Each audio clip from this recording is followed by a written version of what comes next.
Bonjour à tous et bienvenue pour une nouvelle journée exceptionnelle. On va se régaler. Journée chargée en émotions également, puisque il va se passer de grandes choses encore.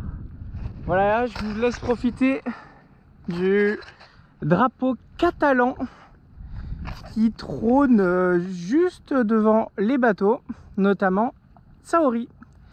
Voilà, alors écoutez, je vais vous donner un petit peu les nouvelles du jour. Nous sommes présentement dans le magnifique port de Rossès qui se trouve... tu sais, il y a des oursins. Je sais pas si vous les voyez, ils sont là. Plein d'oursins. Donc du coup, nous sommes dans le port de Rossès qui est au nord-est de l'Espagne, à la frontière avec les Pyrénées, hein, qui se trouve... ça, c'est la fin des Pyrénées, je pense.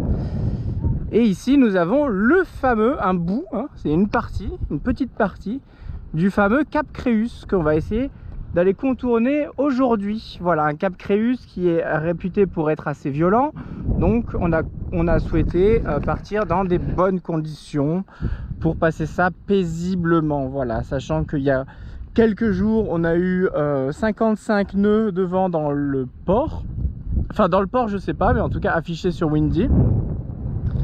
De tramontane, donc voilà, Saori a pris sa première tramontane au port évidemment, mais c'est vrai qu'on a su être accueillis, quoi. C'est-à-dire avant même d'arriver dans la zone de la tramontane, déjà on s'est pris un petit 55 nœuds, rien de trop perturbant. J'avais vachement peur au niveau des amarrages, vous savez, à la méditerranéenne.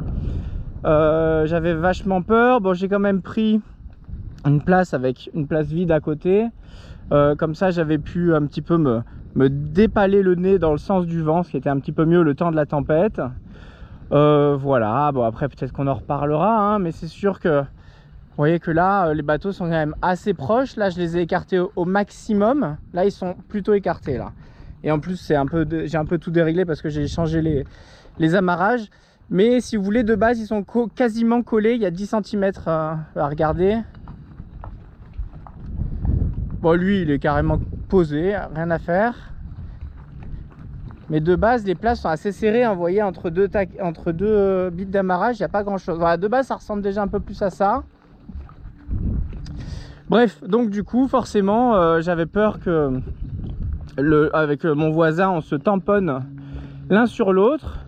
Évidemment il y avait deux pare-battes qui étaient mal placés comme d'hab, hein, regardez, on voit bien là celui à l'avant qui sert strictement à 0. Et donc j'ai pris deux de mes pare-battes et je les ai mis sur son bateau.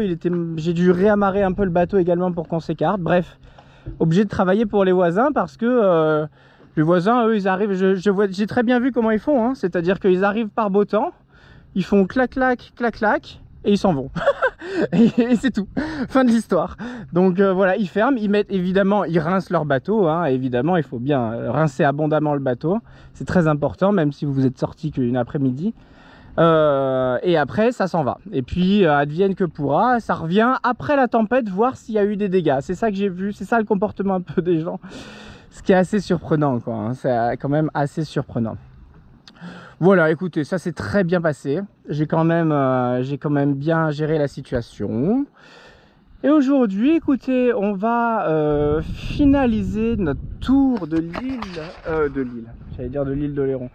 Notre tour de l'Espagne, de la péninsule ibérique, puisque ce soir, on va dans l'idéal s'amarrer à une bouée dans la apparemment sublime baie de Cadaqués.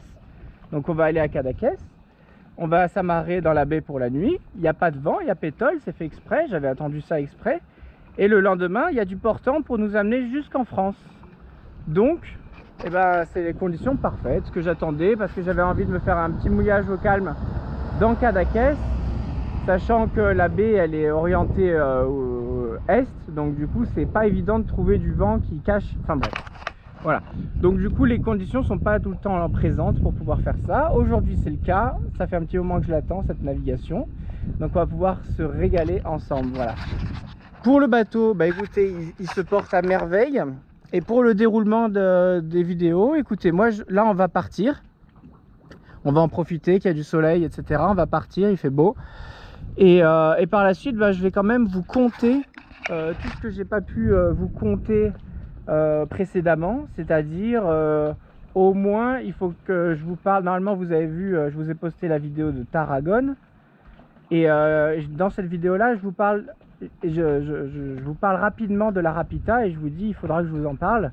En tout cas le delta de l'Èbre, donc delta de l'Èbre qui est un des plus beaux endroits de la Costa Brava, si ce n'est le plus bel endroit clairement, avec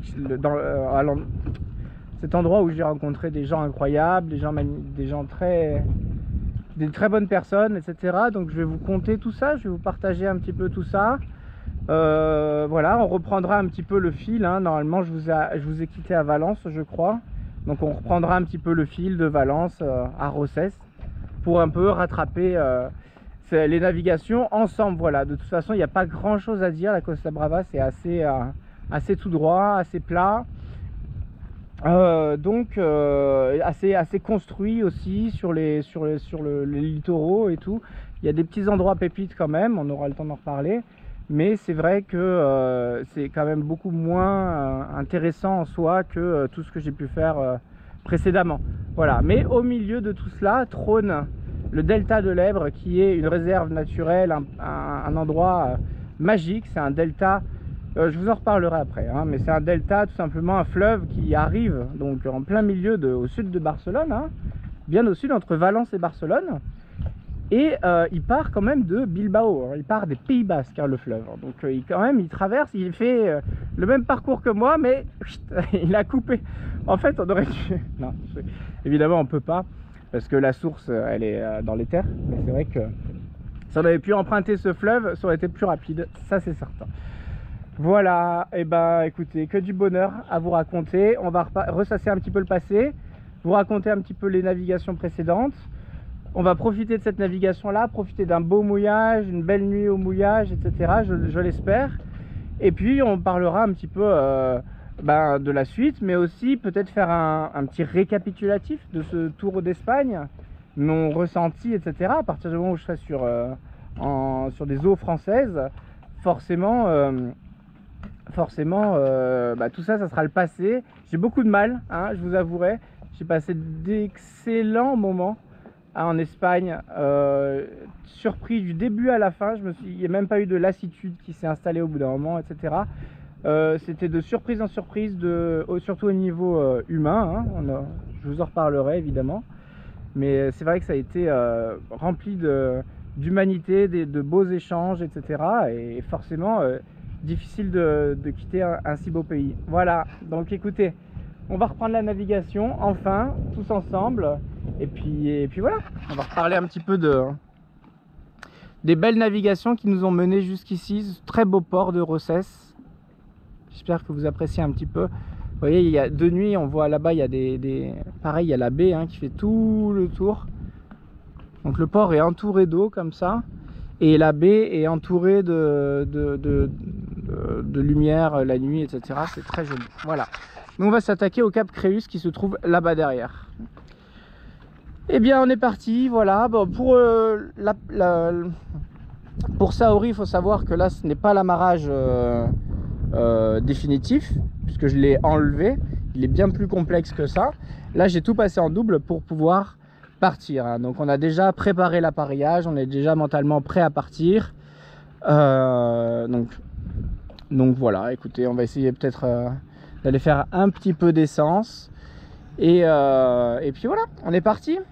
Donc pour ça j'ai préparé déjà mes pare-balles sur les côtés, j'ai anticipé mon appareillage, mais vous voyez que déjà il y a déjà la pointe et les pare-balles qui sont prêts pour l'accostage suivant. Donc on n'est pas encore parti, qu'on pense déjà à comment on va s'accrocher pour la station essence. Voilà, je vous embrasse et je vous dis à bientôt, bye bye.